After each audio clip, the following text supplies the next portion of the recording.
Hopes of schools reopening Monday after the suspension of the teachers' strike last week on Friday were dashed this morning. Teachers would make good their threat to stay away despite the suspension of their strike by the High Court last week. Empty compounds and classrooms characterize schools across the country. Many parents deciding to wait and see as unions and the government tussle over the pay dispute that has paralyzed learning for a month now.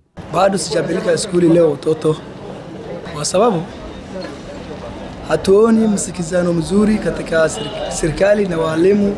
From Wajir to Mombasa, Nyeri to the capital Nairobi, and Embu to Mandera, gates and classrooms remained locked. Teachers reported to work in some places, though, only to find students had not reported. The parents clearly know that there is a class going on, and they are not bringing their children or even coming to school to check on what is happening. So you find that themselves, they are now to blame, especially the candidates. Kama ulikuwa na watoto wawili na walikuwa wameenda secondary school, budget sasa imeenda juu kwa sababu wamerudi kwa nyumba. Kama msasi, mimi naamini serikali. Ndio sasa inaonekana hata huyo mkubwa wa walimu kuambiwa angoje ama walimu waende shule anakasa tena. Ninaona sasa hata yeye ni kama akona hidden agenda. The situation today unfolded following conflicting statement by the government and teachers union. Beginning of term 3. I attended a half-day session at Currency Secondary School in the outskirts of Nairobi.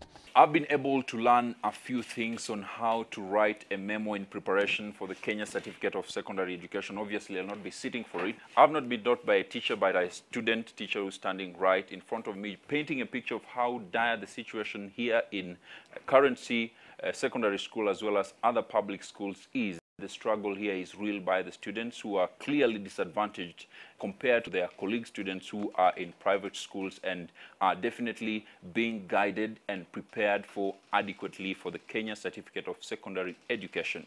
Union bosses today vowed they would not back down. Teachers continue remaining in strike absolutely until after Thursday, when they can be advised once we give our submissions and canvass our arguments in court.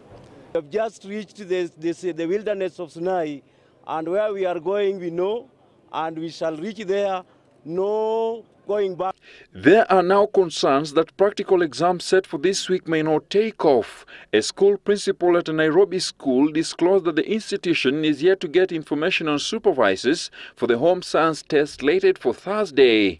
Hopes that union would make an important announcement today were dashed when Justice Nelson Abuodha failed to show up for the mention of the case in which he was expected to give directions on the order to seek a conciliator. The case will be mentioned on Thursday. Later today, KNUT and KUPPET presented an urgent application asking that the appeal filed by TSC be heard by a different bench.